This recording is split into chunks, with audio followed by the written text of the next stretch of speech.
Olá, queridos amigos. Estamos aqui nós mais uma vez reunidos para trabalharmos as exposições e as palestras da Fake Online. Como todo o nosso trabalho da Fake, vamos iniciar com uma oração. Então pedimos que vocês fechem os olhos, que se concentrem, para que nós podemos nos sensibilizar, para que pudermos nos sensibilizar para ouvir a máxima de Jesus que vamos trabalhar hoje. Pai de infinito amor, Pai de infinita bondade, infinita misericórdia, amado Mestre Jesus, nosso querido amigo, nosso divino conselheiro, amado irmão Ramatiz, que tantas informações e tanto amor nos traz da casa do grande coração. Amado irmão José, mentor desta casa que nos permite fazer e receber a caridade. Amadas falanges espirituais que trabalham com tanto carinho junto a nós. Todos nós juntos louvando a Deus. Nós agradecemos pela oportunidade de aqui estar. E rogamos a todos, mas sobretudo a Ti, Pai Criador, permissão para abrirmos o nosso encontro de hoje, dando todos juntos graças a Deus. Graças a Deus, meus irmãos. Então vamos à nossa análise da máxima de Jesus. A máxima de Jesus de hoje diz o seguinte: eu vos digo que, desse modo, haverá mais alegria no céu por um pecador que se arrepende do que por 99 justos que não têm necessidade de arrependimento. Essa máxima de Jesus faz parte de uma parábola, que é a parábola da ovelha perdida, e é uma exortação ao arrependimento. Jesus, ele nos chama a atenção sobre a necessidade que nós temos de trabalhar o sentimento de arrependimento dentro de nós. Jesus acrescenta ainda a essa parábola uma outra parábola, que é da dracma perdida, que é no capítulo 15, versículo 10, onde ele diz o seguinte: eu vos digo, desse modo, há mais alegria diante dos anjos de Deus por um pecador que se arrepende. E acrescenta ainda na parábola dos 2 filhos, que é no capítulo 15, versículo 32, era necessário, porém, nos deleitarmos e alegrarmos, porque este irmão que estava morto reviveu. Estava perdido e foi encontrado. Então nós vemos nessas parábolas o quanto Jesus destaca o valor do arrependimento para nós que caminhamos entre erros e acertos, muito mais erros do que acertos, e o quanto alegra o coração do Pai quando nós nos arrependemos dos nossos erros. E aí a gente se pergunta, o que é arrependimento? E nós podemos dizer que arrependimento ele pode ser compreendido como o sentimento que identifica a tomada de consciência de certos aspectos negativos da nossa personalidade e que antes nós não nos dávamos conta. Dessa forma, essa tomada de consciência agora nos permite refletir sobre o que e como estamos fazendo determinadas coisas na nossa vida. Em outras palavras, o arrependimento trata-se de um sentimento verdadeiro de remorso pelas nossas faltas cometidas. Quando nós tomamos ciência de que poderíamos ter feito algo melhor e não fizemos.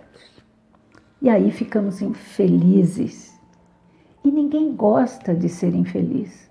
Todos nós buscamos a felicidade. Então vem uma outra pergunta. Então por que nós deixamos de agir de modo adequado? Entendemos que toda atitude negativa do passado, vidas passadas ou esta vida presente, gerou arrependimento. E aí toda atitude negativa que gerou arrependimento, ela deve ser entendida como consequência da nossa ignorância. Sim, somos muito ignorantes.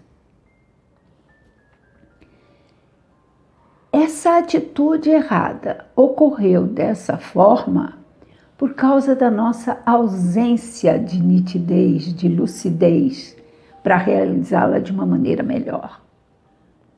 Mas por que isso? Por causa da nossa imaturidade emocional, espiritual. Somos ainda espíritos muito jovens, de idade sideral muito jovem. E, consequentemente, não conseguimos ter uma atitude mais adequada.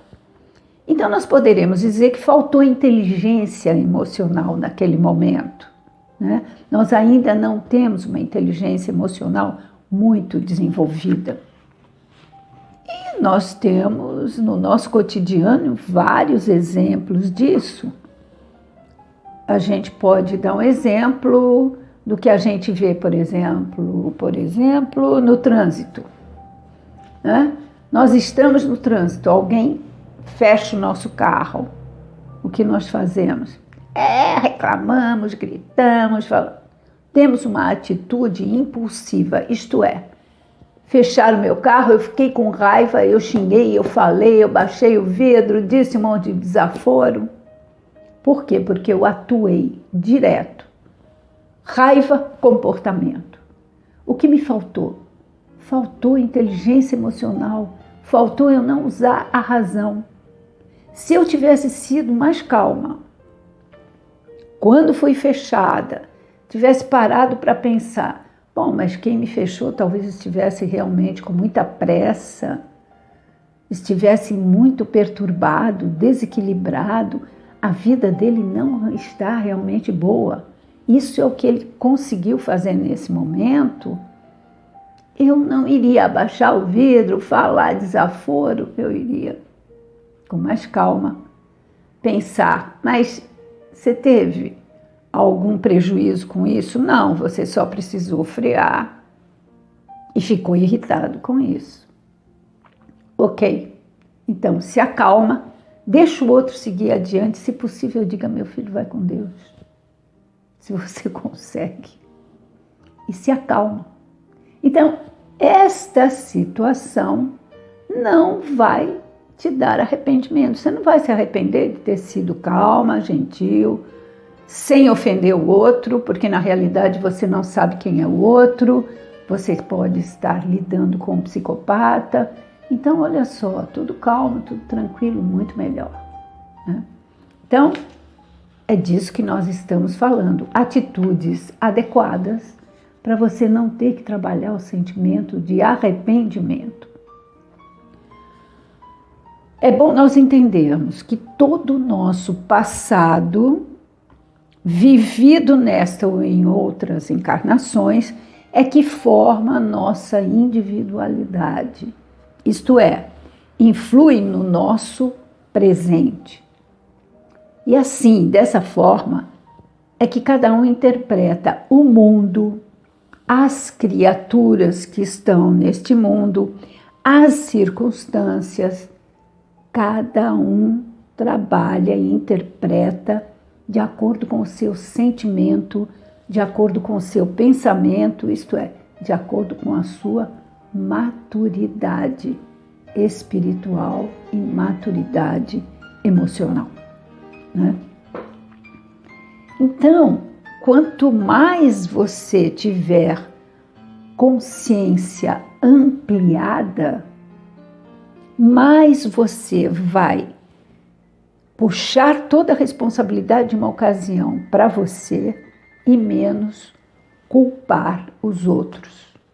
E aí você percebe, realmente eu estou amadurecendo, porque eu estou puxando para mim, essa responsabilidade dessa atitude, dessa ação. Bom, os erros, nós sabemos, eles são inevitáveis no nosso processo evolutivo. Eles nos ajudam muito a realizar a nossa reforma íntima. Aprendemos muito com os erros. Mas isso quando nós admitimos que eles não foram causados por uma outra pessoa qualquer. Não, eles foram causados por nós mesmos, pela nossa mente, pelo nosso coração. E aí, quando a gente não admite isso, a gente coloca a responsabilidade no outro. A gente coloca a responsabilidade dessa situação. O meu marido é que não me deixa feliz, o meu filho é que não estuda, o meu patrão, o meu gerente é extremamente incompreensível comigo, o meu vizinho é um chato. Isto é, eu coloco toda a responsabilidade de ações inadequadas nos outros. E aí, o que acontece comigo? Eu começo um lamentável processo de vitimização. Eu sou vítima da situação. E como vítima, eu não posso fazer nada. É o outro que tem que fazer por mim. E isso não faz você crescer. Isso não faz a gente evoluir. Bom, então nós podemos afirmar que todas as experiências que nós vivemos, negativas ou positivas, têm sempre algo de muito importante para nos ensinar, desde que devidamente analisadas. Compreendidos dessa maneira, os erros, aí sim eles se transformam em aprendizagem. Aí sim é uma aprendizagem que evita, que vai permitir que a gente não crie comprometimentos futuros negativos. De qualquer forma, vale a pena aqui lembrar uma frase que é tida como definição de loucura. É quando fazendo sempre a mesma coisa, você quer obter resultados diferentes. Então, se você for um pavio curto, sempre você vai arrumar conflito, você vai arrumar uma encrenca na tua vida. Então, é só quando você alongar o teu pavio, quando você desenvolver a tolerância, a paciência, né? Quando você começar a usar a razão, fazendo diferente, então você vai ter uma vida menos conflituosa e mais adequada. Bom, mas nós temos que prestar muita atenção quando nos arrependemos, fizemos algo errado e nos arrependemos. Porque o arrependimento, ele não deve nos levar à autocondenação, ao autoflagelo. Quando a gente faz alguma coisa errada, nós não precisamos pegar o chicote e ficar se chicoteando o tempo todo. Não é necessário. O que nós devemos sim fazer é uma autoanálise, né? Sobretudo porque o que acontece quando você fica se autopunindo, quando você fica remoendo aquela culpa, isso não vai te auxiliar em nada no processo de libertação da consciência. O que vai acontecer é você ficar gerando uma energia extremamente negativa sobre você. Então, mas ao contrário, se a gente fizer uma autoanálise, nós vamos entender que somos criaturas falíveis de erro. Todos nós erramos. Ninguém é perfeito. E não devemos ficar paralisados, ficar focados nesses erros que nós cometemos. E mais uma vez repetimos que isso é muito importante.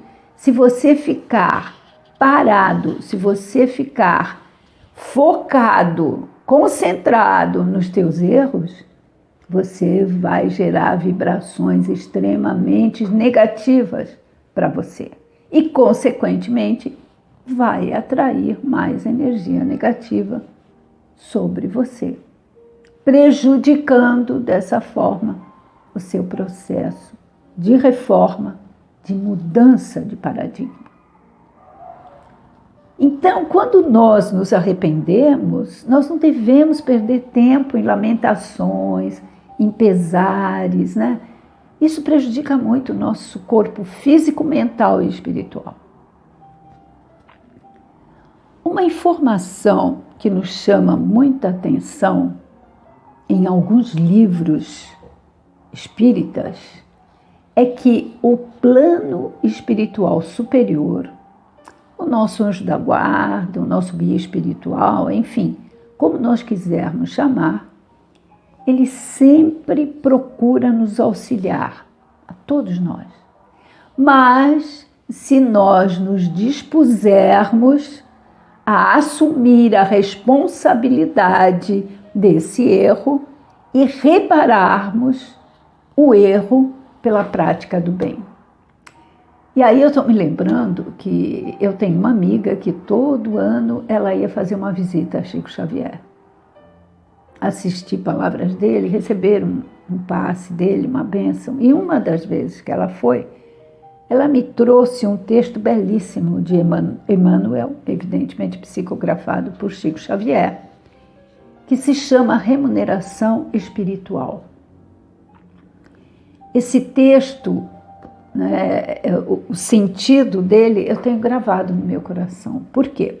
Ele diz o seguinte: você, quando vai reencarnar, lá em cima, você planeja a tua reencarnação, evidentemente, com a autorização, a permissão do plano espiritual superior, e você percebe que você teve uma falta muito grave. Então, o que fazemos? Olha, eu quero redimir, eu quero pagar essa falta nesta terra de provas e expiações. Então, eu quero expiar a minha falta. E o plano espiritual diz assim: mas você quer expiar essa falta que é grave numa reencarnação só? Sim, uma reencarnação só. Bem, o teu livre-arbítrio é respeitado e você vem para a Terra. E aí, nesta Terra, por uma razão qualquer, como você utilizou muito mal as suas mãos numa vida passada, você vem para perder uma das mãos. Você chega sem memória nenhuma de vidas passadas, começa a viver a sua vida e você se dá conta que você precisa se reformar, precisa trabalhar para o bem e vai trabalhar na caridade, no bem, vai trabalhar fazendo o teu bem e o bem do outro, isto é, vai trabalhar servindo a Deus. A tua vida é um serviço a Deus. O que acontece? Quando a justiça divina vem para fazer que se cumpra aquela sentença que foi estabelecida antes de você reencarnar, mas pela misericórdia de Deus, se a justiça vem para cumprir a sentença, mas você está no caminho do bem, você está no caminho reto, essa sentença é suspensa ad infinito. E isso é extremamente consolador. Isso é motivador para que a gente cada vez mais se evangelize. Que a nossa atividade seja guiada pelo Evangelho, por Jesus. Isso é muito bonito, a gente pensar na misericórdia de Deus. Portanto, fica claro que o arrependimento é o primeiro passo a caminho da nossa evolução. Mas, continuando, nós devemos nos esforçar para trabalhar o auto-perdão, para trabalhar o auto-amor, que tudo isso é necessário para a gente manter o nosso equilíbrio. Diante de um erro, muitas vezes, nós pensamos que pelo simples fato de sentirmos remorso, pronto, está tudo resolvido. Eu tive um remorso, eu me arrependi, ai, graças a Deus, está resolvido. Não. No entanto, a coisa não acontece dessa forma, não. O arrependimento, então, é esse primeiro passo. Mas depois deve vir a nossa disposição para reparar esse nosso erro. Ou seja, nós temos que observar a nossa consciência, o que diz a nossa consciência, e desejarmos tomar uma nova postura diante da vida. E um esforço pessoal muito grande com disciplina. E é difícil a gente mudar alguns vícios. Vou dar um exemplo aqui, o vício da maledicência. Encontro com alguém e, não aguento, eu tenho que fazer aquele comentário. Eu sei que isso vai dar problema, mas eu vou fazer, porque eu não aguento, eu tenho aquela vontade de falar. E depois a gente vê que deu um problemaço, meu Deus, uma confusão, um conflito, seja em família, seja no grupo, seja na casa espírita. E aí Chico Xavier tinha uma solução para isso. Água. Põe água na sua boca. Aí alguém pergunta, mas água fluidificada a gente toma? Não. Põe água na boca, mas não engole. Fica com ela na boca. Isto é, cala a boca. Eu sei que é um esforço muito grande, mas cala a boca. Evita de falar mal de quem quer que seja, ou de que situação. Cala a boca. E aí eu estou me lembrando agora que eu tive uma amiga, ela já se foi, maravilhosa, inteligentíssima, mas tinha um pavio curto. Depois, com o tempo, ela foi alongando esse pavio. E ela, então, na casa dela, ela falava, brigava com as pessoas, ela era muito exigente. Quando ela achava que ela tinha exagerado, ela punha esparadrapo na boca e ficava o dia inteiro de esparadrapo. Essa era a forma que ela encontrou, muito cômica, enfim, eu sempre ria disso, mas era a forma que ela encontrava para se controlar, para naquele dia, pelo menos, ela não ofender ninguém. Ela tirava o esparadrapo, comia para comer, para beber, mas ficava com esparadrapo. É óbvio que tudo aquilo que ela falava com muito boa intenção, mas falava da forma errada, no momento errado.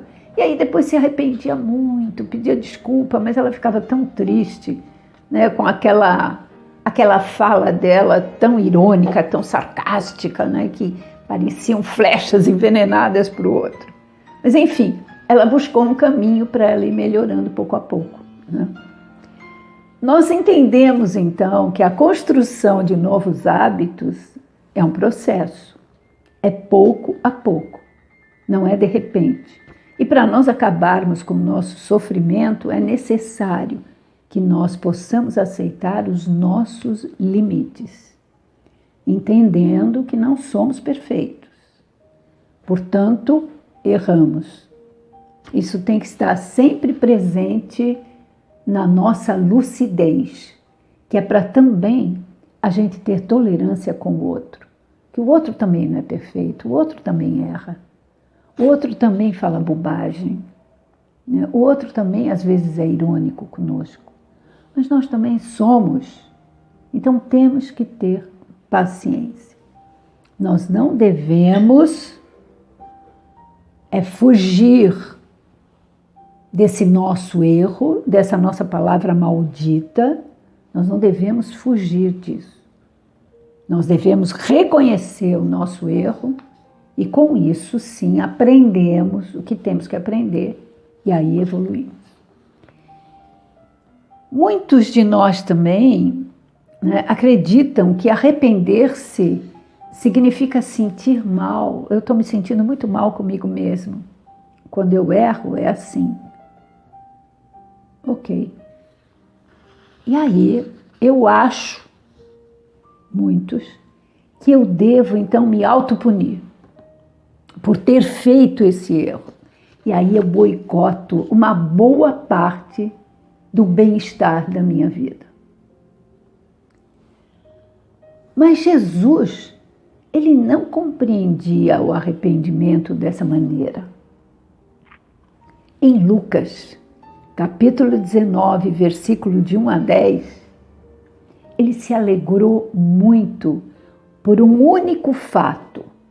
Zaqueu, que era um homem de vida duvidosa, sob o ponto de vista administração financeira, era um homem, e realmente os discípulos, nossa, nós vamos para a casa de Zaqueu, que não é um homem muito honesto, mas Jesus foi. Ele dizia, não são os sãos que precisam de Deus, mas os doentes. Então ele foi à casa de Zaqueu. E ele decidiu, então, Zaqueu, ele mudou de ideia, da ideia que ele tinha, e ele decidiu inverter o rumo da sua vida, seguindo por um caminho totalmente diferente. E ele disse a Jesus, Senhor, resolvo dar aos pobres a metade dos meus bens. E se em alguma coisa eu tenho defraudado alguém, eu restituo 4 vezes mais. Então, Jesus lhe respondeu com toda a amorosidade que deveria e que tem e que a gente sente nas palavras de Jesus. Hoje houve salvação nesta casa.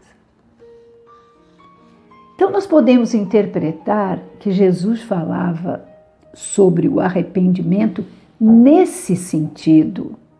Ele queria ajudar as pessoas a abandonarem hábitos antigos, a renovarem conceitos, a melhorarem a maneira de pensar, a maneira de sentir, a maneira de agir e não fazer com que os pecadores se sentissem mal a respeito de si mesmos. Portanto, não podemos parar nesse se sentir mal, nós temos que seguir adiante. O arrependimento, então, não consiste em você se fechar nas consequências negativas dos seus atos e das palavras. Mas o importante é nós percebemos que deveremos estar abertos às mudanças e que conseguimos sim fazer a nossa reforma íntima, porque somos conscientes, inteligentes, e aí aprendemos com os nossos próprios erros. E, consequentemente, mudamos a trajetória da nossa vida para nos voltarmos, sim, a nos sentirmos dignos da nossa consciência, dignos de seguir o caminho de Jesus. E aí, Jesus nos convida a termos uma percepção diferente, então, do mundo, quando ele declara: arrependei-vos, porque está próximo o reino dos céus. Arrepender-se, então, é um convite a que nós não façamos mais o que nós fazíamos antes. Né? É entender a vida com novos valores, mudar a nossa escala de valores. É muito importante. Então, se, por exemplo, nós tratarmos mal alguém e nos arrependemos, imaginando que poderíamos ter escolhido melhor as palavras, que poderíamos ter utilizado um tom mais amoroso, mais ameno, a reparação deve se dar, por exemplo, na forma de um pedido de desculpas. E se nós pudermos também oferecer algum gesto a mais de generosidade para essa pessoa. Então, nós devemos sempre pensar em substituir o mal que nós fizemos por um bem. Né? E se entendermos que o reino do céu se encontra no nosso interior, não é um estado externo, mas interno. Então, é possível nós alcançá-lo, sim, com o nosso autoconhecimento. E para o nosso autoconhecimento, não é necessário a gente viajar para o Himalaia e fazer recesso de 1 ano para trabalharmos o nosso lado espiritual. Né? Vamos tirar 1 ano sabático para meditar. Não, nada disso. Nós podemos com simplicidade, olharmos para dentro de nós, seguir o Evangelho de Jesus, seguir as palavras de Jesus, ler o Novo Testamento, e nós vamos fazendo a nossa reforma interna. Né? Então, muito simples, porque esse reino de Deus está dentro de nós. Essa semente divina está dentro de nós. E é essa semente que nós devemos desenvolver para conseguirmos ter bem-estar. Né? Então, quando através desse exame de consciência a gente percebe que está ficando no estado de desequilíbrio emocional e espiritual, é conveniente, sim, que a gente faça uma parada no nosso dia a dia, à noite, um exame de consciência. É necessário meditar, é necessário orar, para você conseguir captar a influência maravilhosa que o plano espiritual jorra sobre você e busca ajuda para solucionar conflitos e harmonia de ideias. Né? No livro Heranças de Amor, pelo Espírito Eros, psicografado por Divaldo Pereira Franco, ele diz o seguinte: Jesus, um profundo conhecedor dos mapas que norteiam a intimidade dos seres, nos ensinou como proceder quando visitados pelo arrependimento. E ele diz: tomar do arado e não olhar para trás. Essa máxima nós já trabalhamos, né, semanas atrás. E diz o quê? Não olha para trás, vai para frente. Né? Você pega tudo que você tem já, herança de todas as vidas passadas, tudo aquilo que você já aprendeu, que te faz bem, que é positivo, e vai em frente. Não fica presa no passado, não fica presa no erro, não fica presa no arrependimento, mas vai para frente, realizando bem. E nós temos vários exemplos no Evangelho disso. Um dos exemplos mais bonitos é de Maria Madalena, né? Maria de Magdala, que era uma mulher jovem, muito efervescente, né? Ela desfrutava dos prazeres passageiros, né? Mas quando ela ouviu a proposta de Jesus, que era uma proposta de felicidade efetiva, de prazer permanente e não efêmero, aí ela mudou. Aí ela reformulou todo o seu próprio proceder. Ela começou a agir de forma diferente. Né? E temos também outro exemplo maravilhoso de Saulo de Tarso, que quando ele estava na estrada de Damasco, ia para sacrificar e matar vários cristãos. E ele ia, naturalmente, nessa passagem. É que a gente não tem muito tempo para comentar todas as passagens, mas nessa ele ia em busca de Ananias, né, para sacrificá-lo. Ele era um judeu que sacrificava os cristãos. Quando Jesus aparece na estrada de Damasco, Jesus, depois de desencarnar, e diz: